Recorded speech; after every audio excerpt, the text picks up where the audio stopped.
sportive.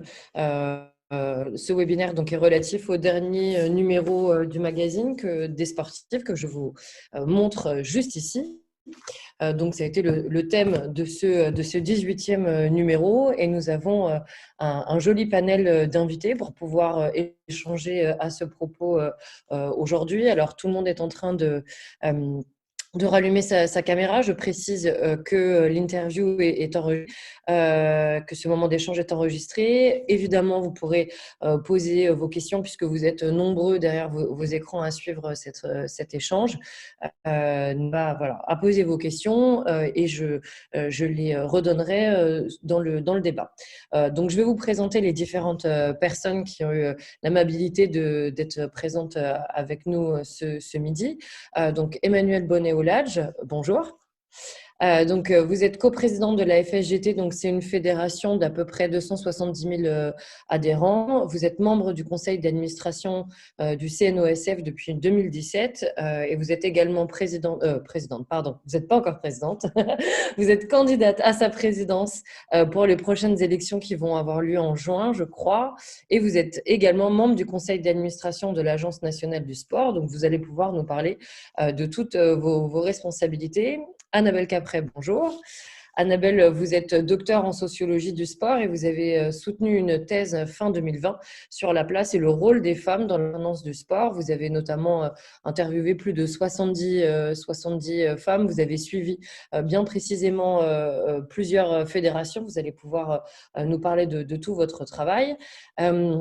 Nathalie Huet, vous êtes investie depuis des années dans le développement du badminton français à travers d'abord un club et puis vous avez pris des différentes directions à la fédération puisque vous en avez été vice-présidente et vous avez été candidate aux élections de la présidence. Malheureusement, vous n'avez pas réussi à réunir plus de 50% puisque vous avez eu 45% des suffrages en décembre dernier. Vous allez nous parler de toute votre expérience. Et puis Régis Joannico, bonjour. Vous êtes député de la Loire et membre du conseil d'administration de l'Agence nationale du sport. Donc, vous suivez attentivement les questions sportives et législatives, évidemment. Vous allez pouvoir nous parler notamment de la loi sport qui est en pleine discussion à l'Assemblée nationale. Vous êtes en direct de l'Assemblée nationale. Donc, s'il se passe quelque chose, vous serez notre envoyé spécial sur place. Donc, merci à toutes et à tous d'être avec nous ce midi. Alors, je vais redonner quelques chiffres pour celles et ceux qui ne les connaîtraient pas. Aujourd'hui, quand on cherche à analyser la place des femmes dans la présidence élections sportives, on se rend assez vite compte qu'évidemment, elles sont très peu nombreuses. Et je dis évidemment parce que quand on analyse l'histoire du sport de manière générale, les femmes, ce sont pour pouvoir faire du sport, pour pouvoir être arbitre, coach et également dirigeante sportive. Aujourd'hui, il y a seulement 2 femmes présidentes d'une fédération olympique sur 36. En l'occurrence, Isabelle Join pour le hockey et puis Nathalie Péchala pour les sports de glace. Donc, je vous montrais à l'instant la couverture du dernier numéro des sportives où c'est donc Nathalie Péchala qui est sur cette une. Sur les 72 fédérations restantes, il y a seulement 13 femmes présidentes sur les autres sports, en dehors des sports olympiques. Et plus on cherche que ce soit dans les bureaux directeurs, etc., à chaque fois, ça à peu près les mêmes proportions. Donc, Annabelle, on va commencer avec vous. Donc, pendant 3 ans, vous avez analysé les mécanismes qui étaient à l'œuvre. Donc, je le disais, en réalisant plus de 70 entretiens. Vous avez particulièrement analysé la place des femmes dans 5 fédérations sportives. Évidemment, vous avez fourni un travail et qui vous a amené à différents constats, avec évidemment le premier constat que la place des femmes dans la direction sportive réunit à la fois le sport et à la fois le pouvoir. Donc, ce sont 2 endroits où il y a de toute façon assez peu de femmes. Quand je vous avais interviewé pour faire l'article du dossier, vous me parliez de l'absence des femmes qui proviendrait peut-être du fait qu'elles ne postulent pas. Vous remettiez ça clairement en cause. Vous me parliez également du processus de recrutement des dirigeantes qui est à interroger, mais également des modes de scrutin au sein des fédérations qui favorisent notamment les personnes en place depuis très longtemps et les réseaux. Est-ce que vous pouvez revenir sur ces différents points et puis sur les grands constats que vous avez menés après ces 3 années de travail? Avec grand plaisir. Je vais revenir dessus. Alors, cette idée du manque de vivier de femmes, je m'y suis intéressée parce qu'en fait, elle a émergé des débats parlementaires qu'il y a eu lors des discussions donc, pour la loi pour l'égalité réelle entre les hommes et les femmes, qui a donc fait que les fédérations avaient de nouveaux quotas à respecter. Et en fait, donc cette idée du manque de vivier de femmes, elle a été très présente et elle a fait, au début, c'était la parité qui était prévue et finalement, à la fin du processus législatif, ça a été finalement que 40% et 25% pour les fédérations où il y a très peu de femmes parmi les licenciés. Et l'idée derrière, c'était en fait qu'en abaissant le quota, la loi allait avoir plus d'efficacité. Alors, moi, j'étais surprise de cette affirmation qui a été répétée plusieurs fois et qui était très forte parce qu'à côté de ça, il n'y avait aucun travaux qui s'était penché sur, en fait, ne serait-ce que la place des femmes dans les fédérations, mais qui plus est, les candidatures dans les fédérations. J'ai voulu creuser un petit peu cette idée et donc je me suis intéressée donc, au recrutement des dirigeants et des dirigeantes dans les fédérations sportives nationales. Et on se rend très vite compte, quand on analyse ce processus, quand on va à la rencontre des dirigeants, eh bien, en fait, qu'on ne devient pas dirigeant sportif national tout seul. C'est souvent, en fait, un jeu collectif qui est assez bien huilé dans certaines fédérations. Alors, je ne vais pas trop détailler parce que moi, je pourrais en parler des heures. Je vais le dire de façon synthétique. Mais ce qu'on peut dire, c'est que la majorité des dirigeantes et des dirigeants dans les fédérations sportives, c'est ce qu'on peut appeler des laborieux ou des laborieuses, dans ce sens qu'ils ont fait leurs preuves dans les clubs, dans les comités départementaux, dans les comités régionaux. Ils ont un engagement associatif de longue date. Ils ont passé 15, 10, 20 ans au service de leur sport et de leur fédération. Et pour devenir dirigeant national, je parle ici des dirigeants du comité directeur. La présidence, c'est un peu différent, mais le processus sélectif peut être découpé en 3 grandes phases. La première, c'est la sollicitation. Pour devenir candidat, représenter les intérêts de leur région, de leur discipline, pour avoir accès à l'information fédérale, certains dirigeants dans les comités départementaux régionaux sont sollicités par leur président, par leur entourage, pour se constituer candidats. Ils ont un profil intéressant pour l'organisation ou ils représentent certains intérêts pour l'organisation. Donc, une graine est plantée un peu dans leur esprit. Est-ce que ça t'intéresse de devenir dirigeant national? Cette graine, elle est plantée avec plus ou moins d'ardeur. La sollicitation, elle est plus ou moins fréquente et elle est faite avec plus ou moins d'insistance. Elle germe ou elle germe pas. Dans le cas où cette idée germe, en fait, cette idée de candidature, elle va se répandre dans l'écosystème fédéral. On va savoir que telle personne dans tel département veut se présenter et elle est plus ou moins soutenue par les gens de son département, de sa région. Et c'est là, en fait, qu'intervient la deuxième phase du processus. C'est-à-dire que cette idée de candidature, elle va être validée ou invalidée par les acteurs les plus importants de la fédération. Invalidé, ça va être par exemple, on va dire, ah mais peut-être que pour toi c'est mieux d'attendre 4 ans de plus, attends une Olympiade de plus, ou ça va être, c'est mieux pour toi que tu sois dans une de travail plutôt que d'être élu, tu auras une meilleure marge de manœuvre. On disqualifie certains candidats en leur proposant d'autres responsabilités.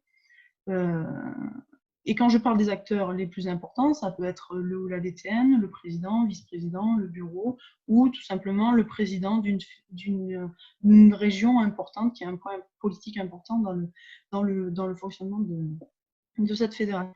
Donc, durant cette période préélectorale, on voit certains candidats qui sollicitent un rendez-vous donc avec le président ou avec le DTN pour expliquer leur candidature et intégrer de façon informelle un petit peu l'équipe du président ou du futur président-présidente. Voilà, donc finalement… Pardon ? Tout fonctionne finalement par une forme de cooptation. Oui, oui, on peut appeler ça comme ça. Et en fait, ce qui se passe dans les faits, c'est que ces candidats-là, ils présentent leur candidature finalement au président ou au bureau qui existe ou qui veut se présenter, présente sa candidature à ces gens-là avant de la présenter finalement à l'Assemblée générale qui constitue les votants. Et ensuite, on passe à la dernière étape, ce sont les consignes de vote, c'est-à-dire qu'avant l'élection ou pendant l'élection, ça arrive aussi entre deux tours quand le ballotage est défavorable, il y a des listes qui sont faites de gens qu'il faut élire ou de gens qu'il ne faut pas élire. On a vu passer lors de la dernière Olympiade des listes noires de dirigeants qu'il ne fallait pas élire ou à l'inverse des listes de dirigeants qu'il faut lire. Alors à ce moment-là, le téléphone le chauffe un peu. Le mieux, c'est quand même de ne pas laisser trop de traces parce qu'il y a quand même des enjeux politiques derrière. Mais donc voilà, il y a tout ce système qui fait qu'en fait, on voit que la volonté individuelle du dirigeant à s'engager, elle est importante, mais elle ne fait pas tout. Il y a tout un système d'influence, d'interconnaissance qui fait que certaines candidatures sont plus ou moins encouragées ou pas. Et finalement, quand on regarde les chiffres entre le nombre de candidats et le nombre d'élus, en fait, on se rend compte que le nombre de candidats qui n'ont pas été élus, il est très restreint. Environ 75-80% des gens qui se sont présentés à l'élection d'une fédération ont été élus. Selon le type de fédération, ça varie un peu, mais c'est dans ces eaux-là. Et donc, finalement, que le vivier d'hommes qui se présentent, il y a plus d'hommes qui se présentent que les femmes, mais ce n'est pas très épais non plus. La compétition électorale, elle n'est pas farouche si on se concentre que sur le nombre de candidatures. Alors, il y a le jeu d'influence dont j'ai parlé qui peut expliquer ce manque de candidatures, le jeu d'influence entre les territoires, entre les acteurs, entre les sous-disciplines d'une même fédération, mais aussi ça peut être un système informationnel défectueux, c'est-à-dire que les candidatures ne sont pas remplies, les professions de foi ne sont pas très explicites, et puis le fait que tous les candidats n'ont pas le même poids électoral. Il y a certains qui sont très favorisés et d'autres qui ne le sont pas. Donc ça participe à comprendre la faiblesse de cette compétition électorale. Alors une fois que l'on sait ça, on peut dire plusieurs choses, notamment au regard des quotas, c'est que les quotas ne changent pas ce système-là. Ils font que des sollicitations plus importantes sont destinées aux femmes. Il y a de plus en plus de femmes qui sont invitées à se constituer candidates, mais le schéma reste le même. Et qui plus est, ces sollicitations vont en priorité vers des femmes blanches de la classe moyenne des CSP+. Et ensuite, pour ne pas être trop longue, ce qui me semble important de dire au regard de ce schéma de recrutement, c'est qu'à l'heure actuelle, les formations en direction des femmes, c'est un outil qui est très à la mode. Je pense notamment à la formation mise en place par le CNOSF, dirigeante, où il existe aussi des formations faites par FEMIX, et puis c'est aussi très à la mode dans les fédérations sportives internationales. Ces formations, elles sont importantes parce qu'elles permettent une mise en confiance des femmes. Ça permet de leur donner certaines clés, mais elles contribuent aussi à laisser à penser que le problème, il est individuel et que ce sont les femmes qui n'ont pas confiance, qui ne sont pas assez compétentes. Or, si compétentes et si formées soient-elles, tant que ces dirigeantes ne disposent pas d'appui au sein de la fédération, qu'elles ne disposent pas d'un point électoral important ou de l'adoubement des acteurs et des actrices de la fédération, cela restera très difficile pour elles d'exercer un réel pouvoir dans le processus décisionnel. Voilà ce que je peux dire. Alors, merci Annabelle pour ces premières précisions. On reviendra juste après sur la question de la formation, mais parce que je vois bien que ça fait déjà réagir, notamment dans le chat, sur la question du mode de scrutin. Vous disiez qu'il y a des candidats qui sont favorisés par rapport à d'autres parce que dans la plupart des cas, ce n'est pas directement les licenciés, ce n'est pas directement les clubs qui votent, mais c'est bien un système de grands électeurs, c'est ça? C'est ça. Et donc, du coup, en fait, il y a certaines régions, certains départements qui possèdent un poids électoral plus important que d'autres parce qu'ils ont beaucoup de licenciés dans leur région ou dans leur département. Et ces personnes-là se portent candidates, tandis que d'autres candidats qui ne sont pas votants, ne disposent pas d'un poids électoral. Donc, ils ont l'incapacité, par exemple, à former des alliances ou à échanger leur vote. Ce qui fait que, dès le départ, en fait, les candidats ne sont pas égaux. Et on peut observer, par exemple, dans les scrutins de liste, que les listes sont construites en fonction du poids électoral des individus. Là, la question finalement de la compétence et du mérite qui a été aussi l'objet de débat, c'est assez inexistant puisque les candidats sont recrutés en fonction du poids électoral qu'ils portent. Alors, ce que vous me disiez aussi, c'est sur cette question il n'y a pas une absence de vivier. Finalement, oui, il y a des femmes qui se présentent. Dans le même temps, moi, j'avais été regarder le nombre de femmes qui se présentaient à la présidence. Alors, vous avez dit que c'était un peu particulier.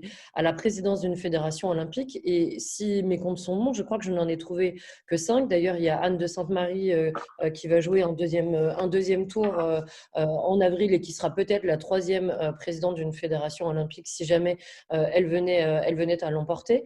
Voilà. Qu'est-ce que vous pouvez nous dire par rapport à ce manque de vivier et en même temps le fait qu'elle n'ait été que 5 à se présenter finalement à la présidence des fédérations? Alors, sur la présidence, c'est parfois difficile de déceler les candidatures parce qu'en fait, quand le mode de scrutin, en fait, le comité directeur nouvellement élu va nommer en son sein un président. Donc, en fait, il y a certains candidats qui ne font pas directement, qui ne se présentent pas directement à la présidence. Ils se présentent d'abord au comité directeur, le comité directeur élu, et là, on regarde qui veut se présenter à la présidence. Donc, c'est parfois pas explicite. Alors, dans de nombreuses fédérations, on ne sait pas qui va se présenter à la présidence avant l'élection du comité directeur. Donc, moi, j'ai rencontré par exemple des dirigeantes qui voulaient se présenter à la présidence, mais ça n'apparaît pas sur les procès-verbaux, ça n'apparaît pas dans les journaux et ça n'apparaît pas. Parce que tout se joue en fait à l'intérieur du comité directeur et c'est parfois pas retranscrit ou parfois on sent que les dés sont pipés et donc du coup, il y avait l'idée de se présenter, mais finalement on recule parce qu'on voit que les dés sont pipés. Donc, il y a ça aussi à prendre en compte, en fait. C'est que les chiffres ne disent pas tout. Il y a beaucoup de jeu qui est caché aussi. Mais du coup, on en vient à penser qu'il y a peut-être intérêt à faire en sorte que les licenciés puissent davantage voter directement, que ce soit un peu plus, on va dire, enfin, voilà, partagé comme choix. Et dans le même temps, moi, je me souviens que quand j'avais parlé de ça avec Béatrice Barbus, elle me disait, oui, mais attention, parce que ceux qui ont le plus d'argent aussi pour se déplacer dans tous les comités locaux, départementaux, etc., ça va être ceux qui sont déjà en position de force finalement, qui ont le plus d'argent, etc. Et donc, j'avoue que j'ai fini par ne pas avoir d'avis sur la question. Patrick Chevalier dans le chat parle des élections à parité et de faire en sorte, alors que ce ne soit pas totalement les licenciés qui votent, mais peut-être peut-être le fait qu'il y ait un panel différent du mode de scrutin. Oui. Alors, c'est des questions très intéressantes, les modes de scrutin, parce qu'évidemment, ça conditionne le résultat. Sur les disparités des candidats sur le plan économique, il y a des choses intéressantes à faire. Par exemple, à la Fédération de cyclisme, il y a un fonds qui est mis en place pour les candidats pour qu'ils mènent campagne.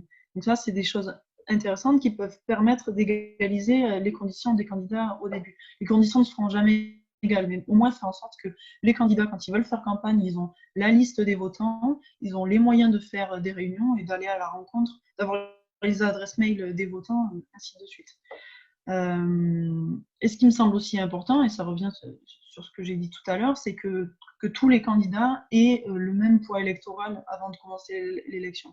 Que chacun soit en capacité de négocier leur place dans l'organigramme. Ça me semble être des réformes qui peuvent être intéressantes. Et aussi, les binômes hommes-femmes pour se présenter, c'est aussi... Il y a des choses originales à trouver, il y a énormément de choses à faire. À l'heure actuelle, il y a beaucoup de ressemblances dans les fédérations. Il y a très peu, je trouve, de, de modèles originaux, en fait. Il y a eu beaucoup de copies entre les fédérations, mais il y a beaucoup de choses à trouver sur ce plan-là.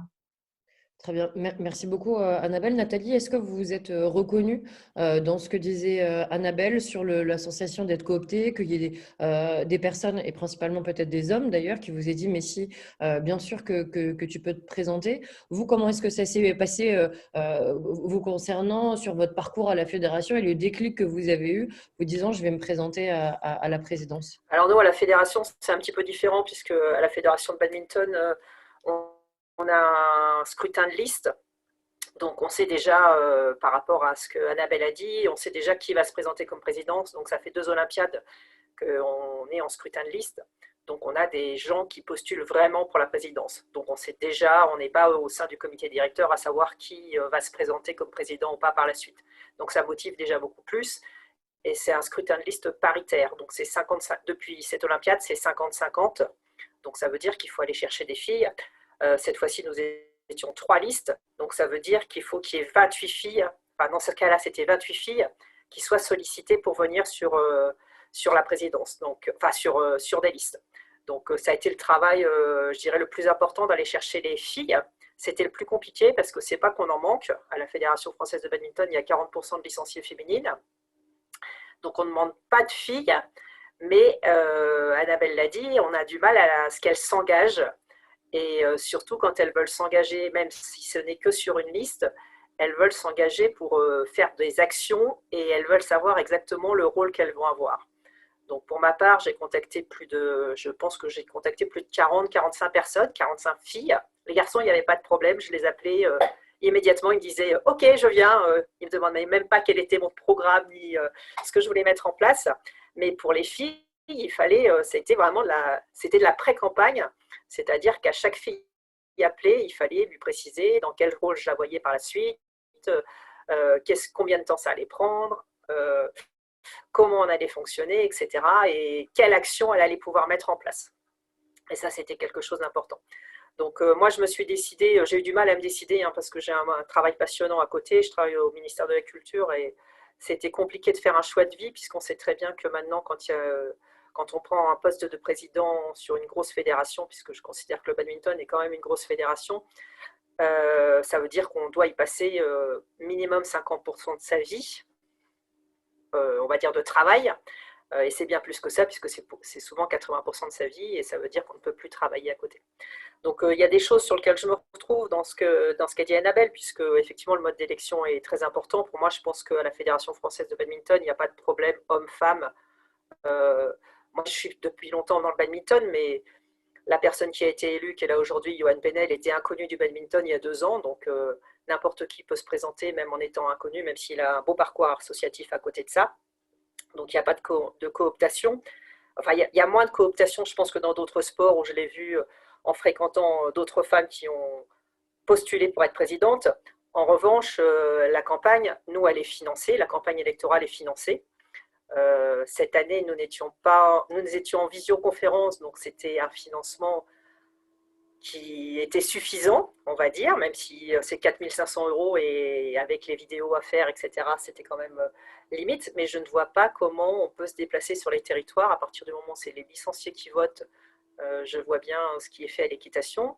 Ils se déplacent sur tous les territoires pour rencontrer les licenciés et c'est un budget faramineux. Et effectivement, dans les fédérations dans lesquelles il n'y a pas le budget de campagne,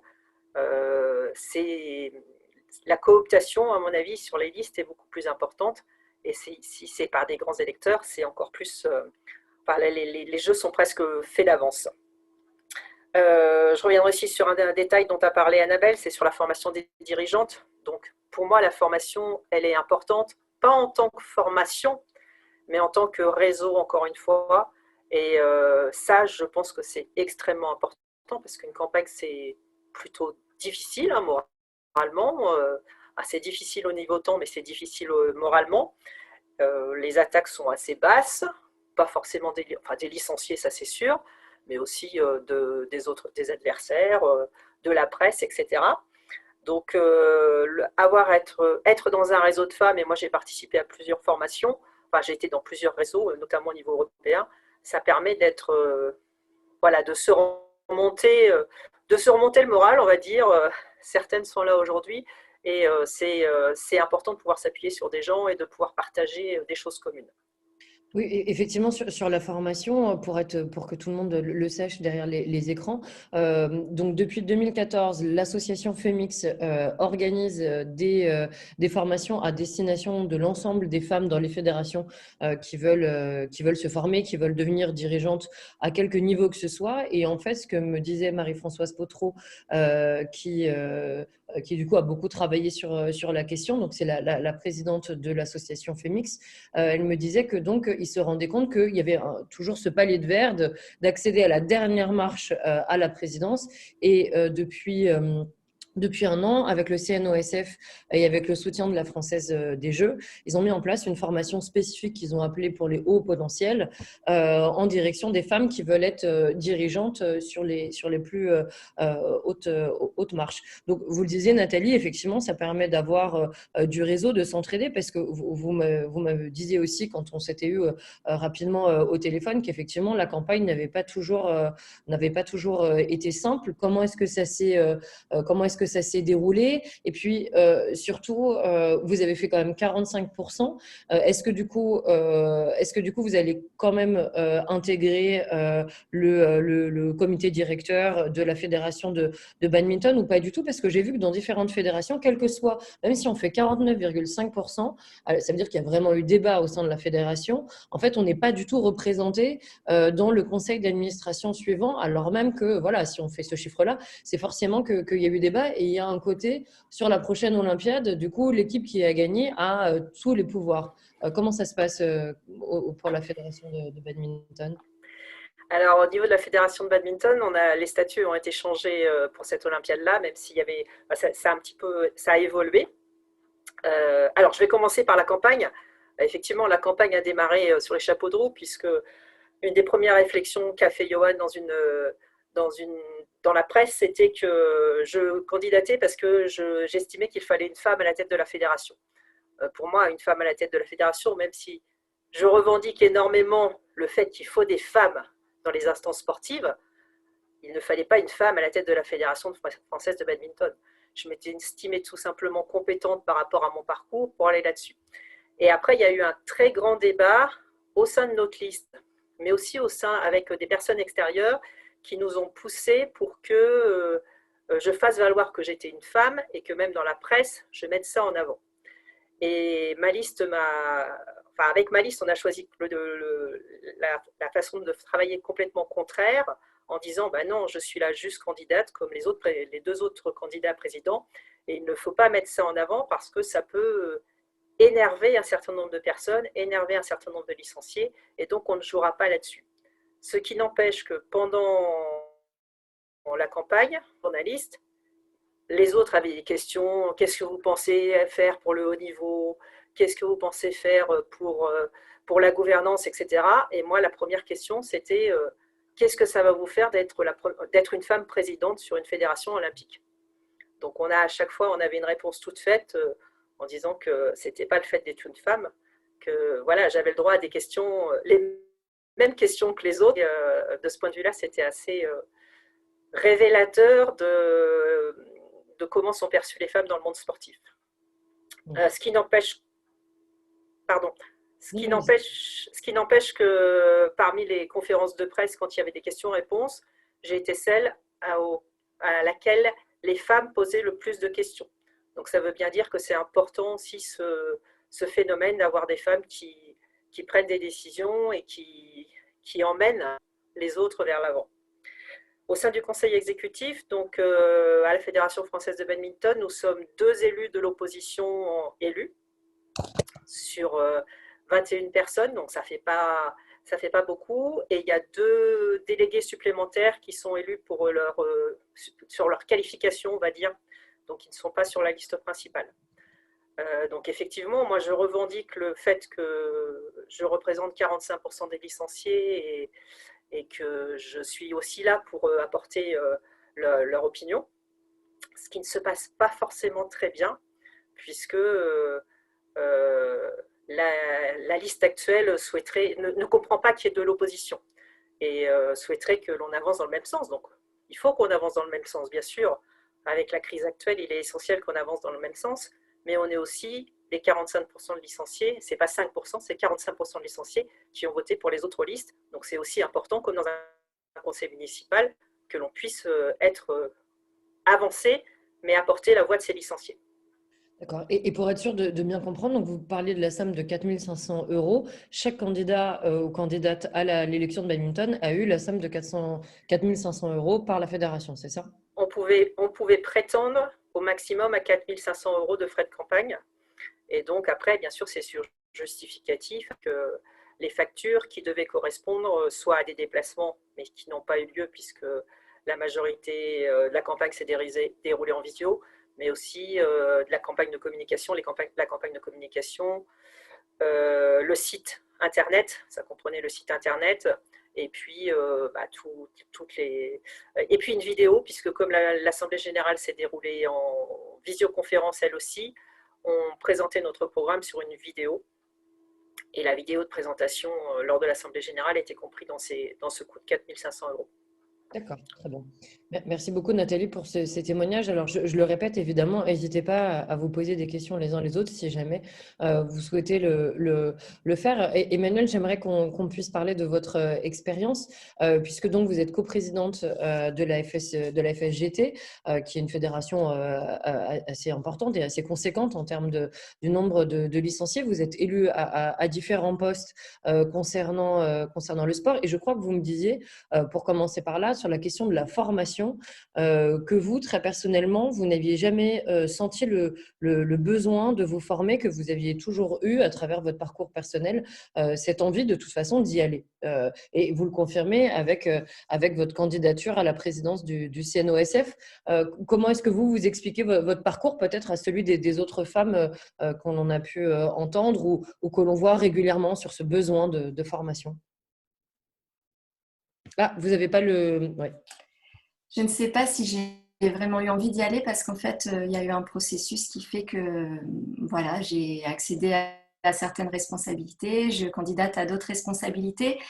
Et je pense que de la même manière qu'il y a des inégalités entre les femmes et les hommes dans la société, le sport ne peut évidemment pas échapper à ça parce qu'il est partie intégrante de la société.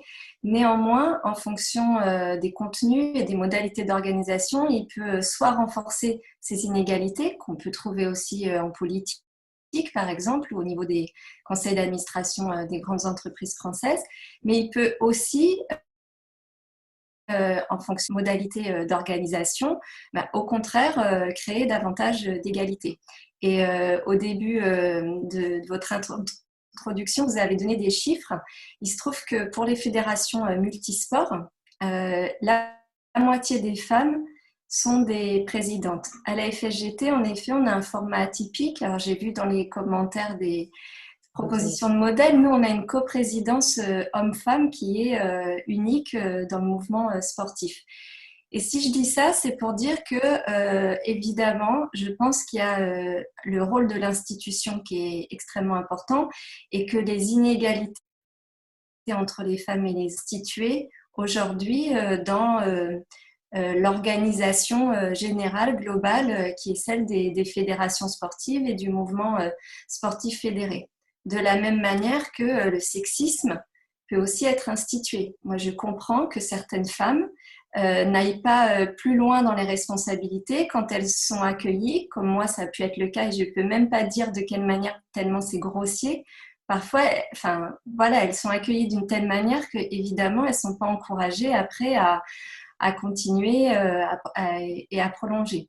Donc, de mon point de vue, tout repose, en tout cas beaucoup de choses reposent, et c'est le sens de l'intervention d'Annabelle au début, beaucoup de choses reposent sur l'organisation, sur les modalités de fonctionnement dont on va vouloir se doter pour permettre non pas l'accès des femmes aux responsabilités, et d'ailleurs… moi, en effet, les journalistes, moi, la première question souvent qu'ils me posent, c'est alors deux femmes candidates à la présidence du CNOSF, etc. Sauf que pour moi, il ne suffit pas d'être une femme pour être féministe. D'ailleurs, la politique française nous le montre assez bien. Il y a des hommes qui peuvent aussi très bien porter une politique féministe. Pour moi, il y a vraiment un enjeu de politique d'égalité. Et l'égalité, ce n'est pas forcément la parité exacte tout le temps. L'égalité, c'est l'égalité de moyens, donc à la fois dans les budgets, évidemment, mais aussi beaucoup dans les modalités de fonctionnement. Et notre société fait qu'aujourd'hui, oui, les femmes, elles ont toujours plus de charges domestiques. Elles sont aussi plus précaires que les hommes. Elles sont principalement concernées par le fait d'être à la tête de familles monoparentales, par exemple, avoir une précarisation du travail. Évidemment, ça, on va le retrouver après dans l'engagement bénévole parce qu'il est plus difficile de s'engager le soir pour des réunions quand on est une femme et qu'on a une charge de vie de famille qui est plus importante. Et d'ailleurs, et ça fait partie des échanges qu'on a pu avoir toutes les deux, il est très facile de constater des formes de rituels dont on n'a pas forcément conscience dans l'organisation de la vie associative. Mais très, très fréquemment, quand on a des réunions le soir, puisque les réunions, elles sont le soir, puisque Claude Hélène a mis là dans le chat que la journée, on travaille. Donc, la vie bénévole, souvent, les réunions sont le soir. Et évidemment, quand après, il faut prolonger pour manger un morceau ensemble, pour aller boire un verre au café du coin quand le café est ouvert, ben, moi, j'ai très souvent constaté que les femmes, elles disparaissent encore plus à ce moment-là parce que elles doivent rentrer chez elles. La vie institutionnelle, elle ne se fait pas que pendant les réunions, elle se fait aussi en dehors, pendant tous ces temps informels. Et donc, je pense qu'il faut travailler vraiment, alors comme Annabelle l'a dit, mais essayer de comprendre les mécanismes pour agir sur l'institution et essayer de lever petit à petit des freins. Alors évidemment, il faut continuer à aller boire des verres ensemble et à partager des moments conviviaux, mais il faut essayer de comprendre pourquoi aujourd'hui il y a un frein d'accès aux femmes aux responsabilités. Et je terminerai juste en disant qu'à travers la question de l'égalité, à travers la question de l'accès de plus de femmes aux responsabilités, se pose aussi la question de la conception du pouvoir. Parce que plus le pouvoir est finalement institué aujourd'hui en appui sur une inégalité, plus finalement, moins le pouvoir est partagé. Ce que je veux dire, c'est que à travers une égalité, à travers l'accès des femmes aux responsabilités, et petit à petit, je pense qu'on va un peu transformer la notion de pouvoir qui aujourd'hui dans le sport est très présidentialiste. Et par exemple, au conseil d'administration du CNOSF, on le voit bien, il y a peu de femmes. Pourquoi ? Parce qu'il y a peu de femmes présidentes et parce que les fédérations présentent leur président au conseil d'administration. Et donc, on va renouveler aussi d'une instance à l'autre finalement les mêmes dirigeants et on va moins partager le pouvoir. Alors que finalement, il pourrait proposer quelqu'un d'autre au conseil d'administration du CNOSF. Oui, c'est possible. Alors moi, je comprends pour les nouveaux présidents de fédération parce que c'est important de s'investir au sein du Comité national olympique et sportif français, de comprendre les enjeux qui se jouent au niveau du conseil d'administration. Mais quand on a eu plusieurs mandats, je trouve que justement, ça peut être l'opportunité à un moment donné pour qu'une vice-présidente, par exemple, puisse siéger au conseil d'administration et petit à petit changer certains fonctionnements. Sinon, la réponse qu'on peut faire, c'est qu'en effet, on ne peut pas changer parce qu'il y a des présidents et donc on ne pourrait pas avoir une parité ou une mixité plus importante au sein du conseil d'administration. En tout cas, conseil d'administration, c'est une chose.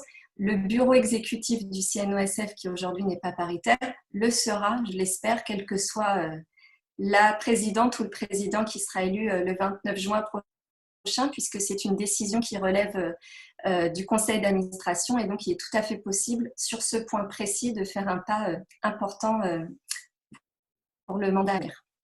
Très bien. Nathalie, vous voulez soit vous poser une question, soit faire une remarque. Oui, moi, je veux bien faire 2 remarques.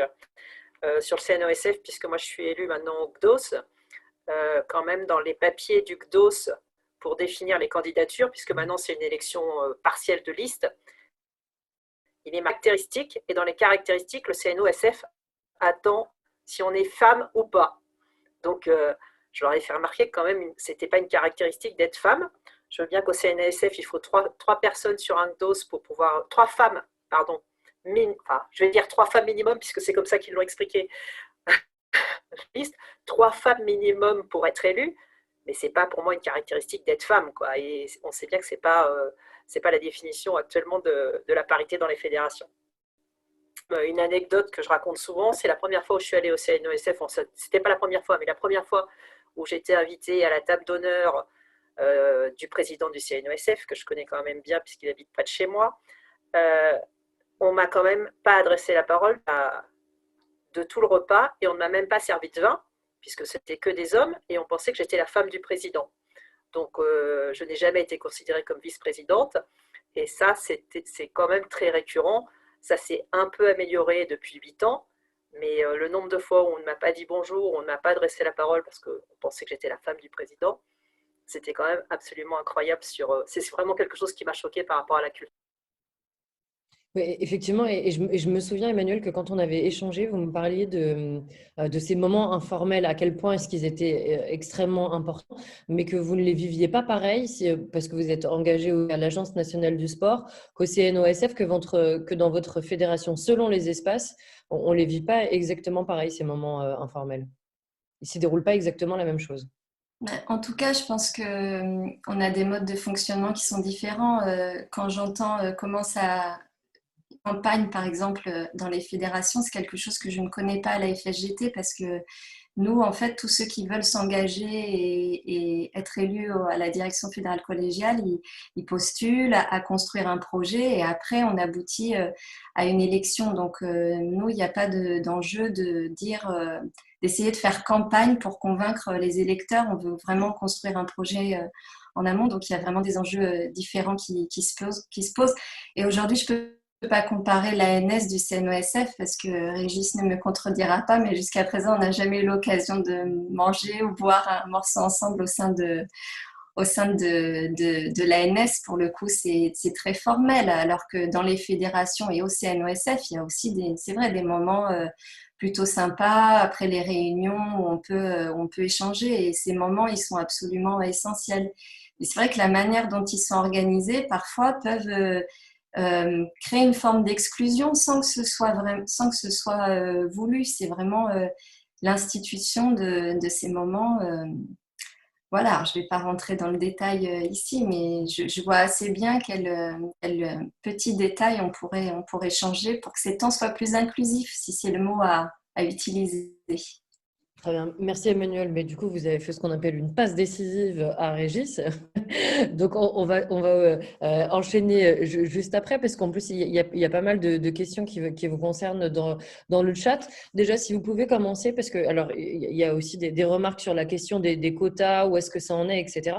Par nous dire, donc il y avait une loi qui était en préparation depuis 3 ans sur le sport, qui est en discussion en ce moment, mais qui, de ce que j'ai compris, a été réduite à finalement 11 articles qui concernent principalement la question des quotas. Est-ce que vous pouvez nous en dire plus sur cette actualité législative? Oui, merci beaucoup, Mejdaline. Bonjour à toutes et à tous. Effectivement, il y a une proposition de loi qui est aujourd'hui en discussion, qui vise à démocratiser le sport en France et son titre, alors qui n'est pas encore adopté. Elle a simplement fait l'objet d'une lecture à l'Assemblée nationale, en commission et en séance publique la semaine dernière. Et comme c'est en procédure accélérée, il faut encore qu'elle soit inscrite à l'ordre du jour du Sénat, ce qui aujourd'hui n'est pas complètement acquis, et définitivement votée pour rentrer en application. Alors, vous évoquez un projet de loi sport et société qui était en préparation depuis 3 ans. Là, on est sur une proposition de loi à l'initiative du groupe En Marche. Alors, j'ai été un petit peu taquin dans les débats puisque j'ai proposé dans un amendement un petit peu clin d'œil de changer le titre pour évoquer plutôt une proposition de loi qui portait diverses mesures relatives au sport. C'était un peu plus conforme, on va dire, au contenu de la proposition de loi, mais il y a au moins une chose de sûre, c'est qu'effectivement, le titre 2 de la loi, lui, porte sur la gouvernance des fédérations sportives et introduit un certain nombre de changements. Il y a ce qu'il y a dans la proposition de loi, il y a ce qui n'y est pas. J'y reviendrai peut-être en une minute. Mais en tout cas, sur le titre 2, il y a des avancées sur la question de la parité et de la représentation des femmes. Il y a des avancées sur la question du non-cumul, puisqu'on ne pourra pas aller au-delà de 3 mandats pour les dirigeants de fédérations. Et il y a aussi des avancées qui concernent l'élection et la démocratisation de l'élection des instances dirigeantes au niveau des fédérations, puisque maintenant, il sera donc précisé qu'il faut 30% des clubs dans le collège électoral qui votent pour l'élection d'un président de fédération. Alors, le mode de scrutin dont on a beaucoup parlé ça va changer évidemment si la loi est votée. C'est ça le… Oui, alors sur la parité, il y a des avancées. Là, c'est indéniable, puisque ça a été rappelé tout à l'heure par Annabelle Capret, le droit en vigueur, c'était la loi de 2014, prévoyait une représentation minimum de 40% de chacun des deux sexes au sein des instances dirigeantes fédérales, et puis une représentation minimum de 25% de l'un des deux sexes pour les autres fédérations. Je précise quand même que cela a commencé à produire des effets, puisque au renouvellement de 2016 et 2017, on est passé d'un taux de féminisation des instances dirigeantes de 26,5% à 35% en 2018. Moi, je crois beaucoup au volontarisme. Donc, je ne vous cache pas, j'ai voté toutes les lois qui permettaient d'avancer, notamment sur la parité en politique. Et je crois quand même là-dessus, il y a eu des fortes avancées, y compris ici à l'Assemblée nationale, où on partait de très loin ces dernières années. Et donc, je suis effectivement de ce courant qui défend le fait d'inscrire dans la loi des étapes volontaristes. Alors, ça va être le cas, puisque ce qui est prévu dans la proposition de loi, c'est dès 2024, et sans attendre des renouvellements ultérieurs, notamment en 2028. Il y a eu des débats là-dessus dans le mouvement sportif. C'est la parité dans les instances nationales qui est prévue. Donc, on passera de 40 à 50%. Dans les instances régionales également, et pas dans les instances départementales. Voilà. Il manque un maillon, qui est beaucoup plus difficile à réaliser dans les faits, mais sur lequel il va falloir aussi peut-être progresser dans les prochaines années. Et les fédérations qui délivrent moins de 25%, plus de 25% en fait de licenciés à l'un des deux sexes, donc là on ira à la parité à 50%. Pour ce qui est des fédérations où il y a moins de 25% de licenciés, notamment des femmes, par contre, là, ce qui est prévu, qui va plus loin que ce que demandait le mouvement sportif, et là-dessus, il faut le reconnaître, le gouvernement est relativement volontariste, c'est qu'il y ait une proportion minimum de 25%, notamment dans les échelons déconcentrés régionaux. Donc voilà, on avance. On avance. Il y a deux autres avancées, si je peux terminer là-dessus. D'abord, on a mis dans la loi la composition paritaire du bureau du Comité national olympique et sportif français. C'est deux amendements qui étaient présentés par Marie-Georges Buffet et moi-même.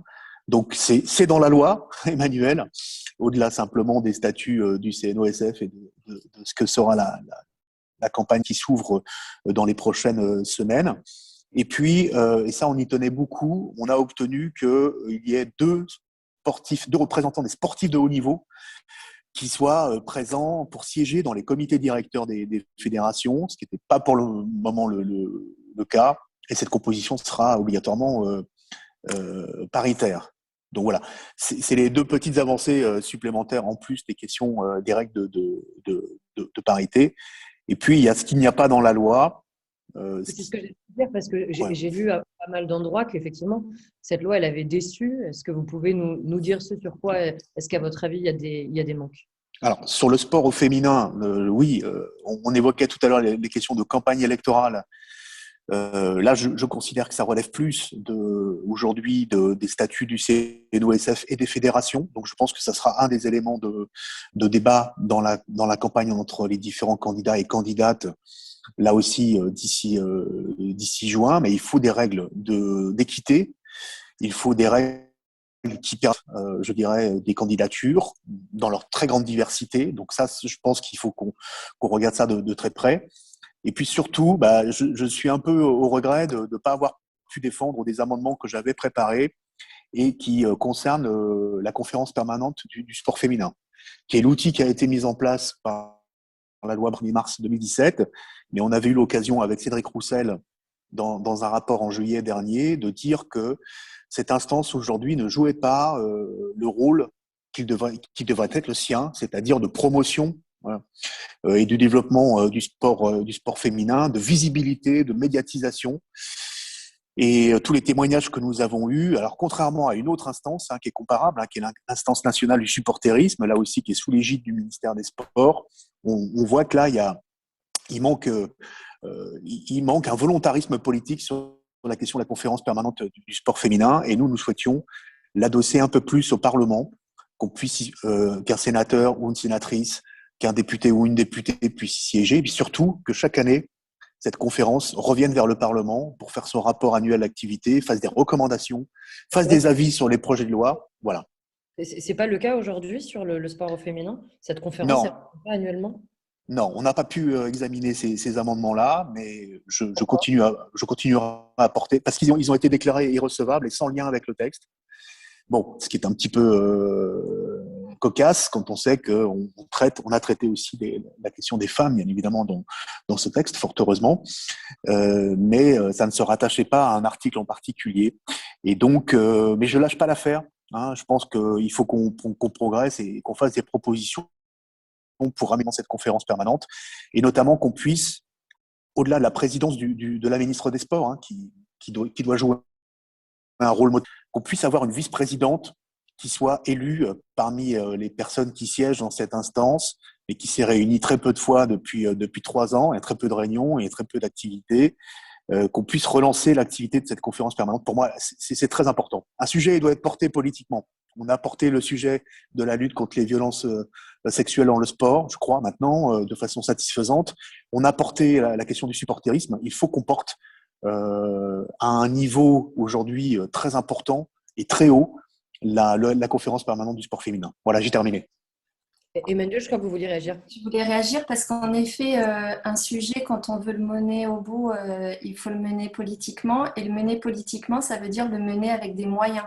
Et je pense que c'est l'autre aspect qu'il faut soulever sur la proposition de loi, c'est que cette proposition de loi n'engage pas le service public du sport, n'engage pas des moyens vraiment de l'État, elle n'engage pas un budget des sports 2021, elle n'engage pas une pérennisation du plan de relance au-delà des 2 années. Et c'est extrêmement important parce que quand il s'agit aux femmes de s'engager davantage dans la vie associative et sportive, eh bien, il faut des moyens.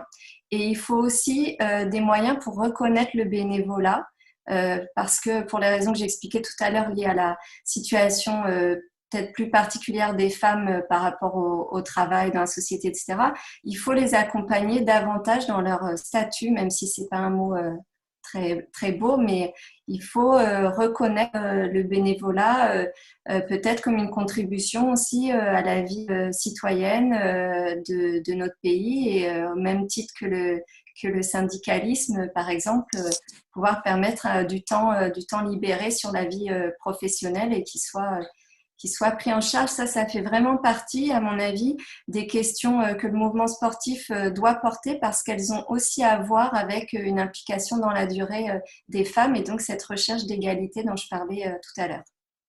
Tout à fait, mais il y a d'ailleurs plusieurs questions à ce propos sur la question de la formation et surtout de l'activité professionnelle en lien avec l'implication du statut de dirigeant. Est-ce que vous croyez, et la question vous est notamment adressée à vous, Régis, Oui. est-ce que vous croyez que tout ça doit passer par la loi, cette question de l'encadrement des bénévoles, de la formation et du temps finalement, on laisse aux hommes et aux femmes, et notamment aux femmes, parce qu'Emmanuel l'a rappelé, évidemment, comme il y a une charge mentale et une charge au foyer qui est bien plus importante, forcément, ça les éloigne du fait de prendre des responsabilités dans les fédérations sportives.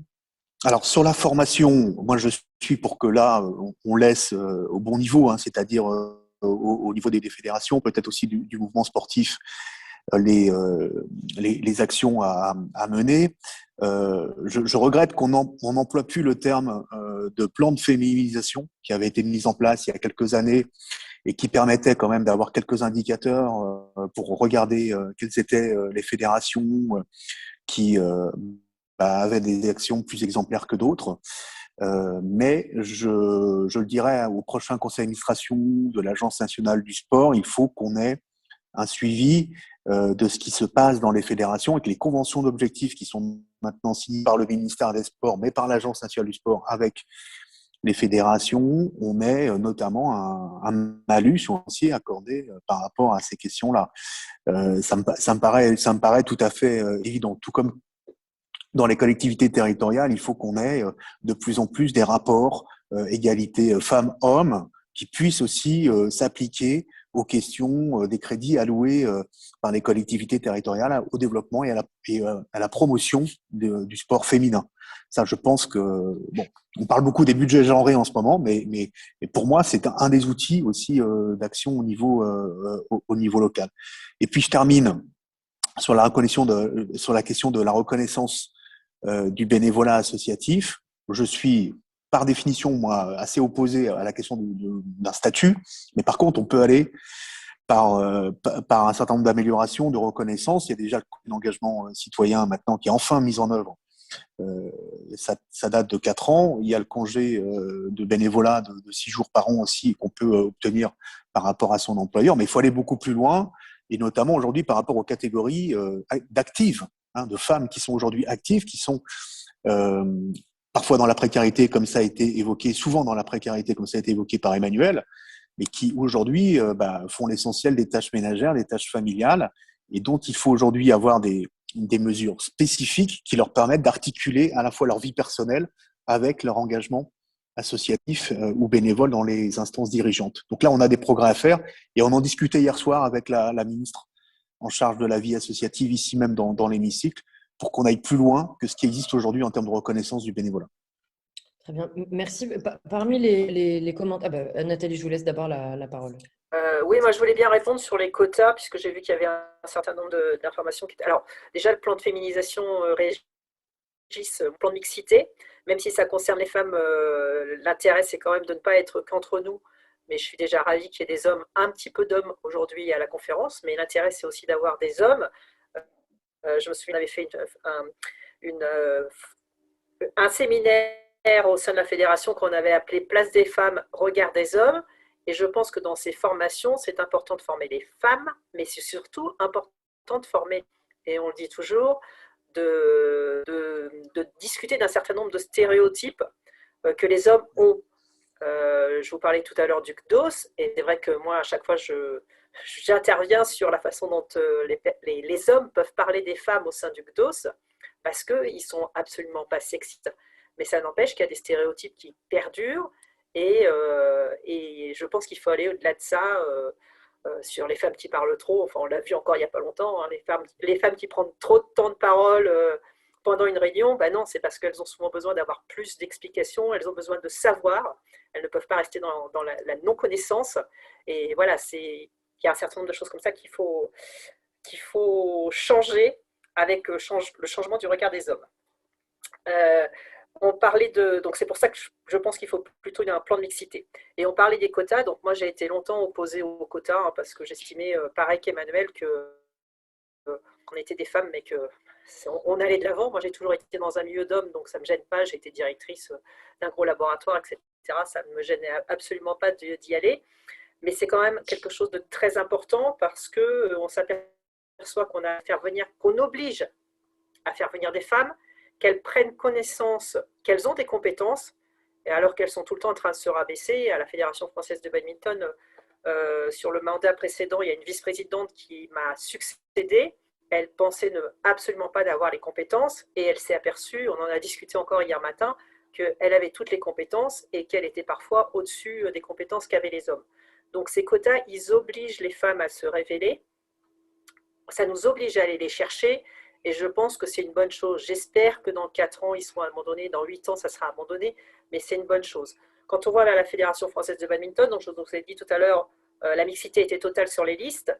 Quand il y a eu ensuite les élections, enfin, quand il y a eu besoin d'aller chercher des gens dans les commissions, on s'aperçoit qu'on n'est plus du tout à la mixité. On a très peu de femmes qui ont postulé, alors que ces 28 femmes qui étaient là, elles auraient pu postuler dans ces commissions. Et quand on regarde le Haut Conseil, dans lequel on a un conseil à côté du Conseil exécutif, dans lequel on a imposé la mixité, on s'aperçoit que là aussi, on a quand même des femmes qui y sont allées parce qu'elles étaient déjà impliquées, mais qu'on n'est pas... heureusement qu'on a mis ce quota, sinon les femmes n'y seraient pas allées, on n'aurait pas 50%. Enfin, on n'est même pas tout à fait à 50%, mais je pense qu'elles ne seraient pas venues. Et ça se voit bien au niveau des commissions, où on n'est pas allé les chercher, et du coup, on a un manque de femmes évident dans les commissions, et on a très peu de représentantes qui vont être chargées des commissions.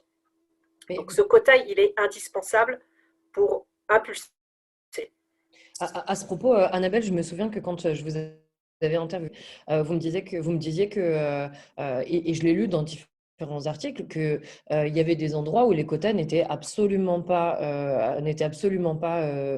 respectés. En fait, qu'il y avait même des fédérations qui avaient trouvé des moyens de contourner finalement la loi pour créer des sortes de bureaux directeurs, des bureaux directeurs bis, où tout d'un coup, femme disparaissait. Alors, il ne s'agit pas de stigmatiser un sport en particulier, évidemment, mais il y a notamment dans les commentaires le témoignage de Juliette Massy qui dit: certains réseaux professionnels dans le monde du interdit aux femmes, comme la table ovale en Occitanie. Et je me souviens que vous m'aviez parlé de la fédération de rugby à 13 qui avait créé ce deuxième bureau. On sait que le rugby, ça fait partie des sports qui sont des bastions masculins sur le plan historique. Et vous me voilà, qu'il y avait des fédérations qui ne respectaient pas les quotas parce que finalement, il n'y avait pas vraiment de vérification derrière du respect ou non des quotas.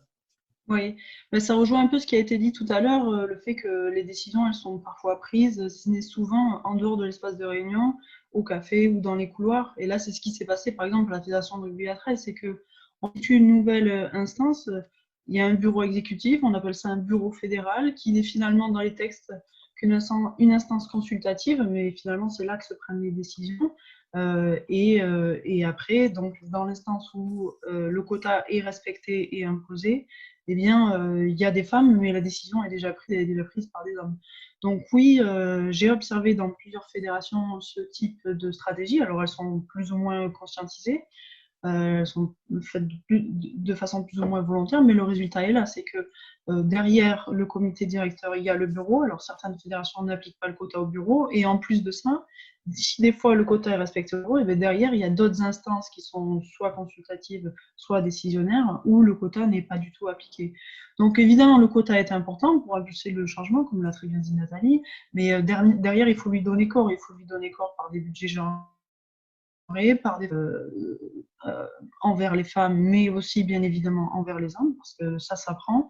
Déconstruire les stéréotypes, les préjugés, ça s'apprend tout au long de la vie d'ailleurs.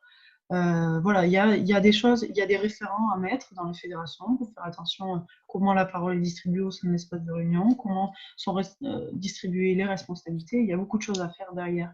Donc le quota est nécessaire, oui, mais il doit être accompagné de plein de choses.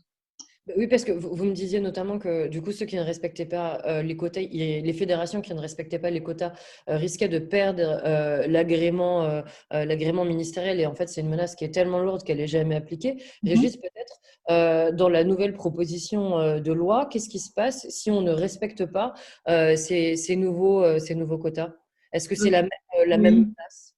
c'est le même schéma qui s'applique. Alors moi, je suis un petit peu légèrement déçue par cette loi sur les instances dirigeantes, et notamment au regard du quota, parce que il y a le symbolique, il y a la parité qui est obligatoire, on passe de 40% à 50%, mais dans les faits, si on regarde, en fait, il n'y a que 1 ou 2 sièges qui sont en jeu quand on passe de 40% à 50% sur un comité directeur, donc au niveau national. c'est largement symbolique. Et puis, il y a les fédérations qui sont très peu féminisées en termes de licenciés, donc qui ont cette obligation de 25%. Ça fait maintenant, depuis 2014, que la première loi a été votée, elle a été prise en 2016. Là, on va arriver à 2024. Donc, finalement, en 10 ans, voilà, la marge de progression, elle reste quand même restreinte. Voilà. C'est votre avis aussi également, Régis? Oui, alors c'est un regret aussi que j'ai que le texte de loi, que c'était un projet de loi ou une proposition de loi, d'ailleurs peu importe, n'ait pas été voté il y a plus d'1 an. Parce que si, comme ça avait été annoncé, la loi avait été votée en 2019, nous aurions pu effectivement ne pas perdre 4 ans entre 2020, le renouvellement aujourd'hui des instances dans les sections, et 2024. Donc ça, effectivement, c'est un problème. On perd du temps. On perd du temps dans l'application. Il faut qu'on aille plus vite. Bon, c'est pourquoi on a écarté toutes les velléités de reporter à 2028 l'application de ces règles.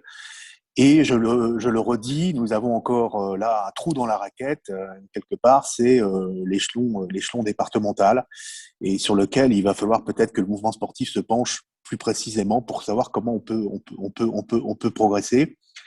Et puis l'autre trou dans la raquette, c'est on avait introduit en commission des règles équivalentes pour les ligues professionnelles que celles que nous allons appliquer aux fédérations sportives. Et comme l'amendement a été complètement réécrit par le gouvernement en séance, voilà, il faudra qu'on remette les ligues professionnelles dans la boucle au Sénat. Je ne sais pas si vous avez vu la composition du comité directeur de la Ligue nationale de rugby. Peut-être hier, vous avez vu, il n'y a que des hommes, 100% hommes. Donc là, il y a un léger problème. Il y a quand même un léger problème. Voilà. Même si on est sur une ligue professionnelle de rugby, bien évidemment, essentiellement masculine. Oui, bien sûr. Et parce qu'il y a aussi une remarque à ce propos sur le distanciel qui pourrait permettre la présence plus répandue et effective dans les réunions décisionnaires des femmes ou pas. Je me suis manuelle, et puis après cette réponse, parce que vous m'aviez prévenu que vous deviez filer à 13h20, on vous laissera partir. Mais je me souviens qu'effectivement, vous m'aviez dit que dans notre malheur de subir cette crise sanitaire, vous aviez quand même constaté que les femmes participaient plus facilement à des réunions parce qu'il n'y avait pas comme ce temps de déplacement, etc. C'était un peu moins, finalement, ça prenait moins de temps de participer aux réunions.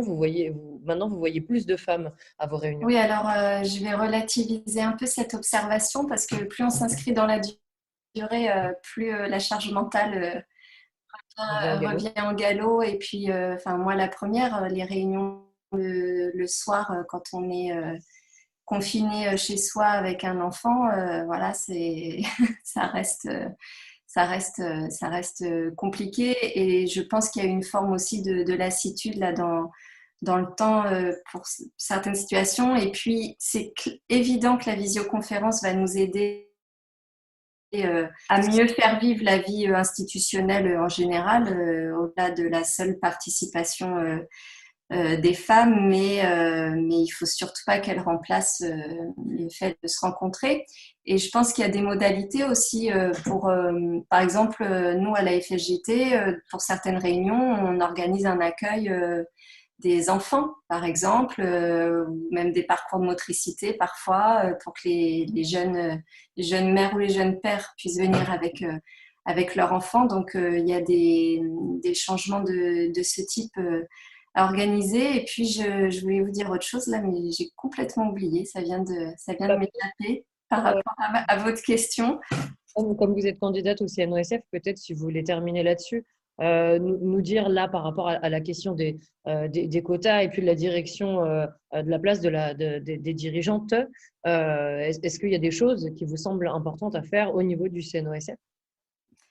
Moi, je vais vraiment, tout à l'heure, j'ai écrit, je ne parlerai même plus de plan de féminisation ou mixité. Mixité, je n'aime pas ce terme parce que souvent, on veut le donner pour un peu minimiser finalement l'enjeu de l'égalité. Et une fois, j'ai entendu une responsable femme me dire, moi je ne parle pas d'égalité, je parle de mixité, sinon ça peut donner le sentiment aux hommes qu'ils sont responsables. Mais non, non, il faut assumer le fait qu'il doit y avoir une égalité de moyens. Voilà, et la mixité, ça fait partie des outils. Dans ma fédération, par exemple, on a développé et j'imagine à la Fédé de Bade, pareil, beaucoup de mixité, par exemple, dans la pratique, mais ça n'est qu'un moyen. Donc moi, je veux vraiment essayer de politiser, en fait, cette question de la place des femmes, qui n'est pas juste la place des femmes, c'est vraiment, je me répète, un enjeu d'égalité.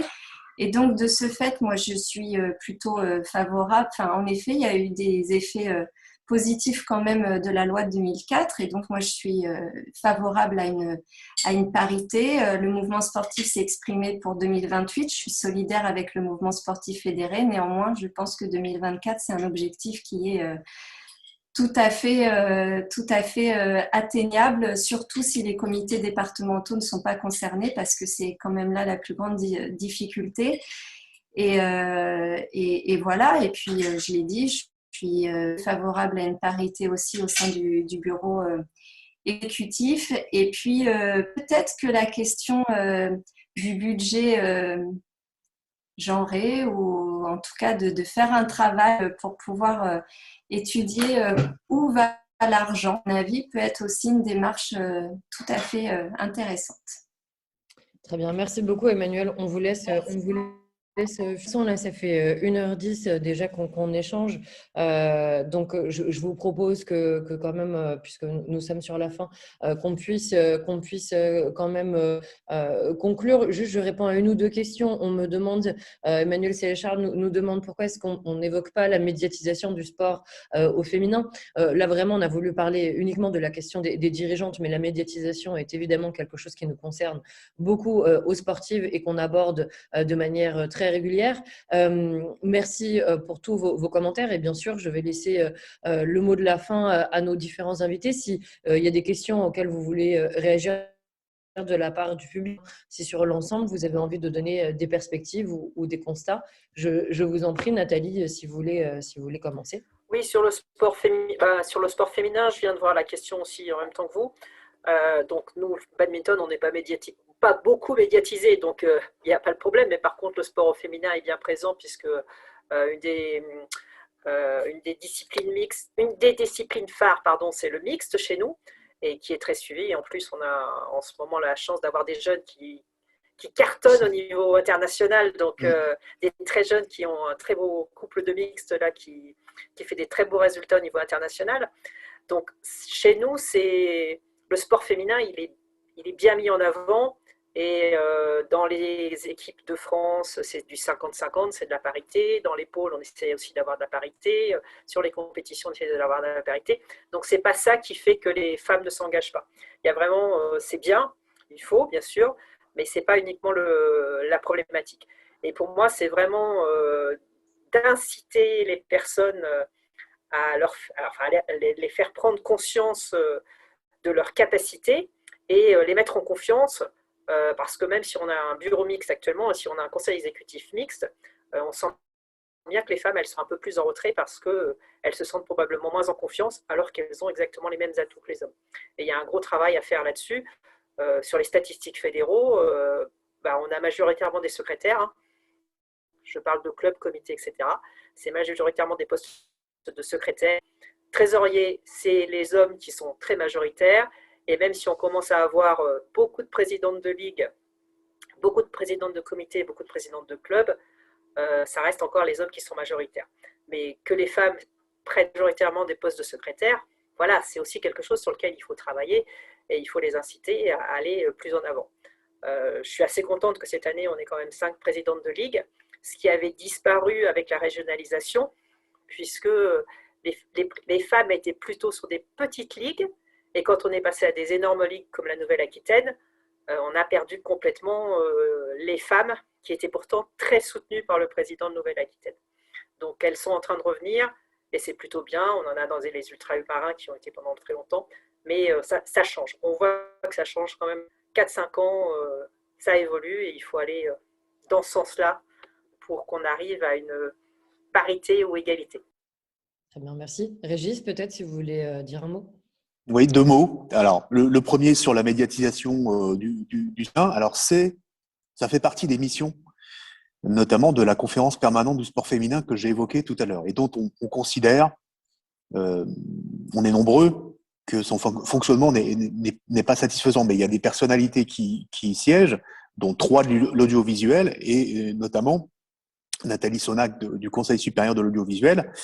Alors, il y a des légers progrès depuis quelques années. En 2017, on devait être à 7% des retransmissions sportives dans les médias consacrés au sport féminin. On est à 16 à 18 aujourd'hui.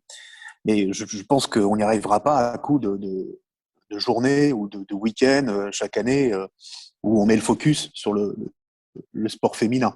Il faut aller beaucoup plus loin. Il y a un fonds de médiatisation audiovisuelle qui existe à l'Agence nationale du sport. Et son montant, aujourd'hui, il est assez faible.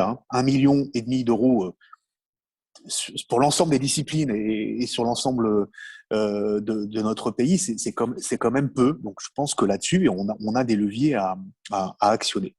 Et puis, je termine sur la question de la fragilité aussi du modèle économique et financier des sports féminins. Ça a été dit au tout début. Il y a aussi des vraies avancées sociales. Moi, je pense notamment à ce qui s'est passé avec l'accord Diane dans le handball français. Alors là aussi, c'était 15 ans ou 16 ans après le handball masculin, mais là avec des vraies avancées sociales sur la question de maternité, la question en cas de blessure, de couverture sociale et de salaire maintenu. Mais on a une vraie fragilité du modèle économique et financier du sport professionnel féminin, très dépendant des clubs masculins, qui est très dépendant des collectivités territoriales. Et puis, les droits télé, vous en avez pas beaucoup dans le sport professionnel féminin, et encore moins de recettes de billetterie ou de sponsoring.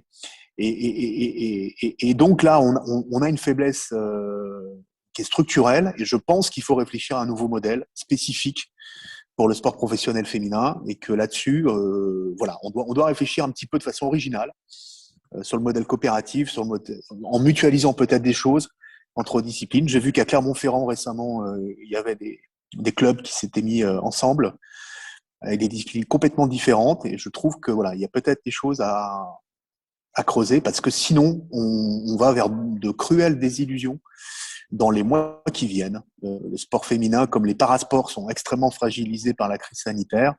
On évoquait aussi tout à l'heure les fédérations scolaires ou les fédérations multisports. C'est là où on a le plus de baisse de licenciés. Et donc, il y a une attention particulière dans la période aujourd'hui de difficulté du monde sportif. Très bien, merci beaucoup Régis. Et du coup, Annabelle, si vous voulez bien nous dire un Oui, dernier alors mot. je vais pas rajouter grand-chose. Les débats ont été assez riches jusque-là. On voit que sur un sujet aussi restreint, sujet de niche, les instances dirigeantes, il y a plein de sujets qui peuvent être abordés et plein de choses sont encore à faire. Donc, c'est un peu d'optimiste pour la suite vu tout ce qu'il y a à faire encore. Voilà. Merci beaucoup Annabelle. De toute façon, je crois que votre thèse est en accès libre. Le grand public peut la lire si il est assez courageux pour lire 300 pages, mais passionnantes. Je les ai lues en diagonale et c'est passionnant. Je réfléchis à d'autres formes pour le rendre un peu plus digérable, quoi. Mais oui, je pense que c'est important que le message soit passé, que les réflexions qui sont faites sur le sujet atteignent les principaux concernés. Donc, il y a des choses à faire là-dessus aussi. Très bien. Écoutez, merci beaucoup. Je suis désolée, vous avez posé beaucoup de questions. Alors, du coup, je n'ai pas pu toutes les retransmettre, mais n'hésitez pas à envoyer des mails sur la boîte mail des sportives, contact@lesportives.fr. On y répondra avec grand plaisir. Surtout, abonnez-vous aux sportifs. C'est l'un des meilleurs moyens de soutenir la diffusion du sport au féminin. Vous pouvez le faire sur Internet et puis vous pouvez vous abonner sur Internet ou acheter le dernier numéro en particulier sur ce sujet-là. Et puis, on vous donne rendez-vous pour le prochain webinaire. N'hésitez pas non plus à nous suivre sur les réseaux sociaux pour suivre toute l'actualité du magazine et du sport au féminin. Merci encore à nos invités d'avoir été présents avec nous ce midi et puis à très bientôt. Merci. Merci beaucoup. Au revoir.